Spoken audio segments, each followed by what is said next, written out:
Okay, guys, this is slide 8 of our West unit, farming issues. Let's talk some more about the problems here that the farmers are having. First of all, thanks to increases and improvements in transportation, farmers are now facing competition from around the world. Europe, Asia, South America, Latin American countries, all are importing crops into the United States, which is good for us consumers, but bad for the farmers because they are now competing from farmers all around the world. If Europe has a particularly good growing season, that's bad for American farmers because prices go down. Right? Also, farmers have to buy very expensive farm machinery. New technological farming is the reality. Farmers have to keep up. If the guy, 3 farms over has combines and harvesters and tractors, then you need them too, or he's going to be able to grow more than you and sell more than you. So it's very expensive to farm. It used to be, you had a mule or an ox and a plow, you were good to go. Now it's farm machinery. That's the big deal. Right? Another problem farmers have is overproduction. Same thing as we talked about with the ranchers. Farmers are growing too much food, which drives the prices down. Great for the consumers, low prices, bad for the farmers because they're not making as much as they used to for the same food that they've been growing. So they kind of screw themselves here. Right? Those are all problems farmers have. Another big problem that the farmers have, and this one really, it gets very confusing, so you got to pay attention here, and you may have to rewind and play it a couple of times. And I'll go over it in class if anybody asks a question about it.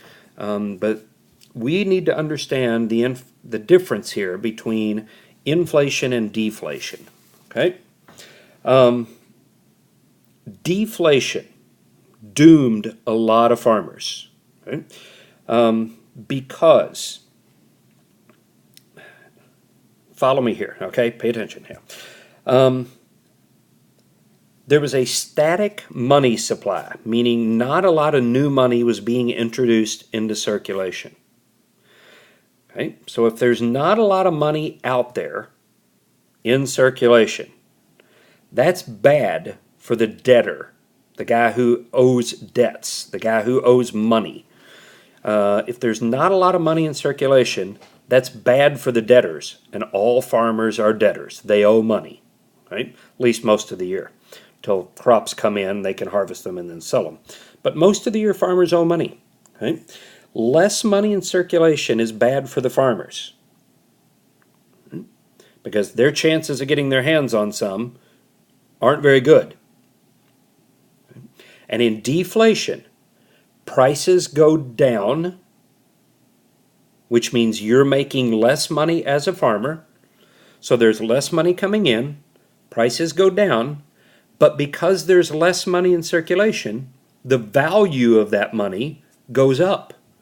Because if there's not a lot of something out there, it's worth more. So if you owe money to somebody, deflation is a bad thing because there's not a lot of money out there, and you're going to have a hard time paying back your debts. Right? The money you do have is worth more, but that doesn't do you much good. Right? Now, the opposite of that is inflation. Inflation means prices are going up, right? Which is good for you as a farmer because you're making more money. People are paying more for your food that they buy from you. So prices go up, but the value of your dollar goes down because there's more dollars out there in circulation. Right? But the problem we have at this time is deflation.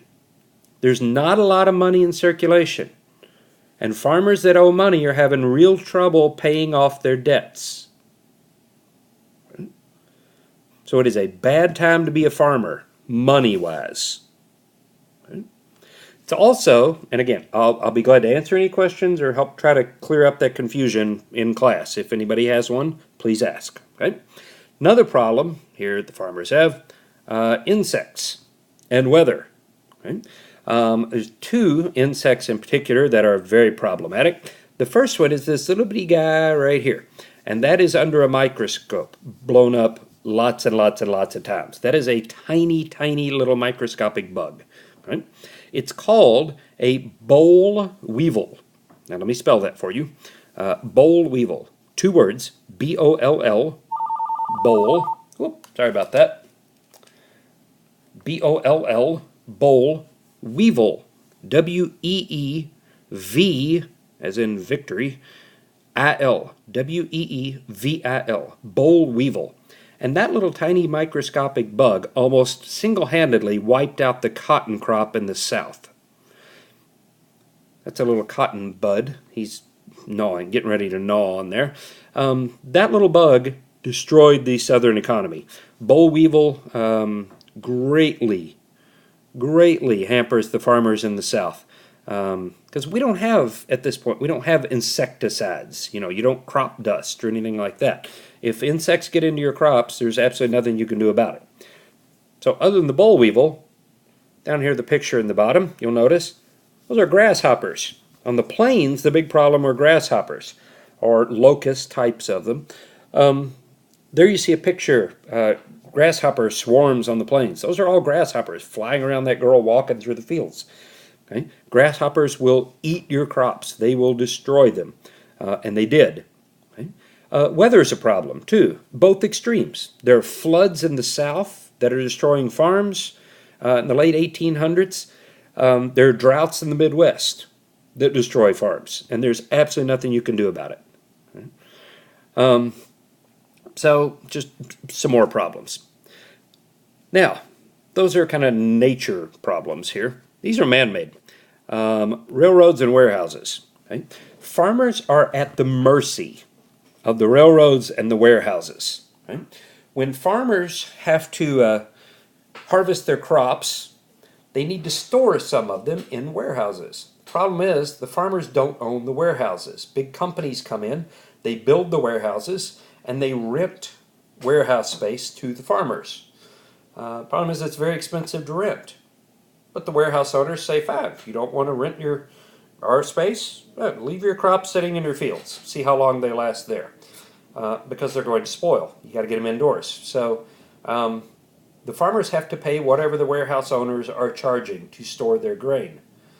Also, same thing with the railroads. The railroad owners go to the farmers and say, you've got a crop there. It needs to be sold in the city over there. The only way to get it from here to there is on our railroads. So here's the cost. And they would jack up the prices to exorbitant rates. And farmers had to pay them. They were stuck. If they didn't pay the railroad owners rates, their crops couldn't get to market. And nobody would buy them. So the farmers are at the mercy of the railroad owners and the warehouse owners. Now, eventually, the farmers will deal with the warehouses first, because, you know, it's cheaper to build a warehouse than your own railroad. So they would eventually start building their own warehouses, but the railroads, there's really nothing they can do about. They've got to pay what the railroad owners are charging, and they're charging a lot. Now, one of the farmers' biggest problems is their own. It's the fact that they are extremely disorganized. Right? By the late 1800s, about 1890 or so, half of the population in the United States were farmers. Half the population of the U.S. were farmers. But they're extremely disorganized. Farmers are, by their very nature, very individualistic and very independent. If you live 160 acres from your nearest neighbor, you learn to live alone, you know. So they don't work well together. You know, if farmers are half the population in the United States, if they had organized and worked together, the strength and the power they would have had would have been amazing. Because there's so many of them, but they don't work together. They're very individualistic. They do things on their own, which is fine when you're a farmer and you just want to grow some crops. But when it comes to fighting railroads and companies and warehouse owners and all that, it's strength in numbers. So the biggest problem the farmers really have is of their own making. They refuse to play nice with each other.